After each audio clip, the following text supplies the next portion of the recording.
Hey everybody, I'm Will Saletan from the Bulwark. I don't know if you caught this, but a couple of days ago in Michigan, Donald Trump decided to bring up a word that says a lot about him. Here's what Trump said about big business. Big companies, powerful companies that have become powerful because we were stupid. We were stupid. We allowed them to come in and raid and rape our country. That's what they did. Oh, he used the word rape. That's right. I used the word rape. They raped our country. Really, Donald? You want to bring up the R word? Okay, let's talk about that. Let's have an honest conversation about Trump's history of sexual assault and why it matters in this election. Donald Trump is fundamentally a predator. He's the kind of predator who pathologically believes that a woman wants him, even when she tells him clearly that she does not. But his pathology goes way beyond the way he treats women. Trump also believes that voters want him, even when we say with our ballots that we don't. Trump simply does not take no for an answer. That's why he has repeatedly forced himself on women, and it's also why he has used threats and violence to try to impose himself on our country. So let's talk about the connection between the way Trump thinks about women and the way he thinks about America. In 2016, we saw for the first time a video that recorded Trump speaking candidly about his predatory view of women. The video was recorded a decade earlier during a taping of Access Hollywood. Trump was on a bus speaking off camera to another man. Here's what he said. You know, I'm automatically attracted to beautiful. I just start kissing them. It's like a magnet. You just kiss. I don't even wait. And when you're a star, they let you do it. You can do anything. Whatever you want. Grab them by the pussy. You can do anything. You can do anything to them, said Trump. You can grab them between the legs. Now, when that recording was released in 2016, Trump dismissed it as locker room talk. He said it was just one guy bragging to another about stuff he didn't really do. Anyone who knows me knows these words don't reflect who I am. But in the days and months after Trump issued that statement, many women came forward to say that he had, in fact, molested them, just as he admitted in the video. And several of them described a particular pathology. Trump refused to believe them when they told him no. I kind of pushed him away, and then he kind of came in stronger and started holding my arms where I couldn't move. What were you saying to him? No. I was like, no, no, no. And no, it didn't mean no for him. To this day, Trump denies that he ever did anything like what all these women allege. But last year, one of his accusers, E. Jean Carroll, finally managed to get her case before a jury. And the jury found by a preponderance of evidence that Trump had, in fact, assaulted her. A jury in New York has found that Trump sexually abused and defamed E. Jean Carroll and awarded her $5 million in damages. And this is the first time in history that a former president of the United States has been found liable for sexual assault and battery. By the way, at that trial, another woman, Jessica Leeds, testified that Trump had groped her on an airplane and had tried to reach up her skirt. And here's what Trump said just last month about her story. And I'm looking at a woman and I grab her and I start kissing her and making out with her. What are the chances of that happening? What are the chances? And frankly, I know you're going to say it's a terrible thing to say, but it couldn't have happened. It didn't happen. And she would not have been the chosen one. She would not have been the chosen one. Not the chosen one. That's how Trump thinks about groping women. To understand Trump, you need to look at studies of men who have committed sexual assault. The research shows that many of these men persistently believe that the women they assaulted wanted to have sex with them. These men believe this regardless of how clearly the women told them no. And the core of this pathology, as described in the research, is the twisted idea that when women say no, they mean yes. The fact that these men insistently believe that women want them makes these men even more dangerous. The studies found that men who think this way are more likely to try to justify their crimes afterward and more likely to commit further acts of sexual aggression. I'm not telling you this because Trump is about to commit another sexual assault. I'm telling you this because that mentality, that no means yes, is also why Trump attacked our country on January 6th, 2021. We told him in that election, no, we don't want you.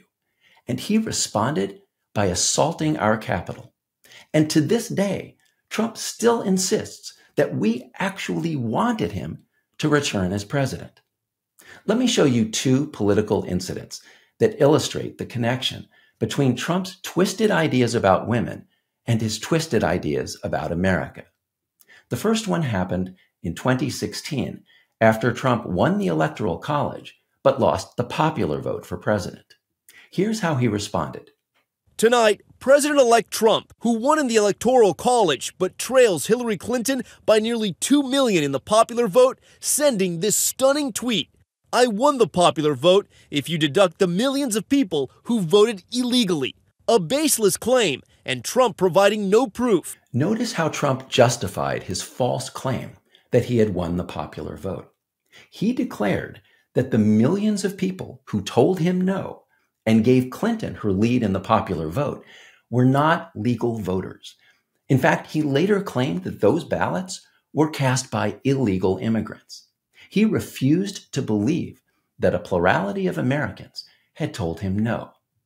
Then, in 2020, Trump lost the popular vote and the Electoral College. But again, he refused to believe that he had been rejected. Trump's own Attorney General, Bill Barr, later testified that after the election, he had told Trump to his face that Trump's allegations of massive voter fraud were, in Barr's own words, bullshit. And here's how Trump, according to Barr, responded. On the other hand, when I went into this and would, tell them how crazy some of these allegations were, there was never an indication of interest in what the actual facts were. No interest in the facts. That was the clear pattern in Trump's response to everyone who told him that he had lost that election. America said no, but Trump insisted that America had said yes. And then Trump did what a predator does. He decided that because America, in his twisted mind, had signaled that she really wanted him, he would go and take her. Listen to what Trump said at his rally on January 6th as he directed his followers to march on the Capitol. Make no mistake, this election was stolen from you, from me, and from the country. And not a single swing state has conducted a comprehensive audit to remove the illegal ballots. Illegal ballots. That's the same story Trump told himself in 2016, that the people who had told him no were not real American voters. And Trump told his followers at that rally on January 6th that a weaker candidate would have accepted those ballots and would have believed that the voters had rejected him. But Trump said no. He knew that deep down, America actually wanted him to stay in power. He said it was inconceivable that America had told him to leave. Watch. Nobody until I came along had any idea how corrupt our elections were. And again, most people would stand there at 9 o'clock in the evening and say, I want to thank you very much. And they go off to some other life. But I said, something's wrong here. Something's really wrong. Can't have happened. And we fight. We fight like hell. And if you don't fight like hell, you're not going to have a country anymore. So they fought. Trump's mob went to the Capitol, assaulted police, broke in, and stopped the certification of electoral votes. And Trump sat in the White House and watched it all on TV. And for 3 hours, he refused to tell his mob to go home. He waited to see whether the assault would succeed in overturning the election. And the reason you should care about that is not just because he tried to take power by force. The reason you should care is that he's threatening to do it again. As we speak, 3 weeks before this election, Donald Trump is out on the campaign trail, making it clear again that he does not accept what voters, and in particular women, are telling him. Listen to what Trump said at a rally in Michigan in August. Women living in the suburbs, I keep hearing about the suburban woman doesn't like Trump. Well, I think it's a fake poll, because why would they like me? I keep the suburbs safe. I stopped low-income towers from rising right alongside of their house, and I'm keeping the illegal aliens away from the suburbs. I think that they like me a lot. I think it's a lot of fake polls. We've seen a lot of fake polls over the years. The ballots are fake. The polls are fake. The only person who really knows what women want, according to Trump, is Trump. And then in September, Trump specifically dismissed what women said about abortion. In polls, most women said that this was an important issue. And more than 70% of women said that Roe versus Wade should not have been overturned. But Trump insisted that women were actually happy that he had sent the issue back to the states, many of which had then outlawed abortion. At a rally in Pennsylvania in late September, Trump said that he had a message for the women of America. Here's what he told them. But the fake news keeps saying women don't like me. I don't believe it. You will no longer be thinking about abortion. So all they talk about abortion because we've done something that nobody else could have done. It is now where it always had to be with the states. Republicans, Democrats, liberals, and conservatives. Everyone wanted abortion out of the federal government and into the states. Everyone? Again, women said no, but Trump insisted that they really meant yes. In fact, Trump says exactly what sexual predators often say about the women they assault. He says he can read your body language.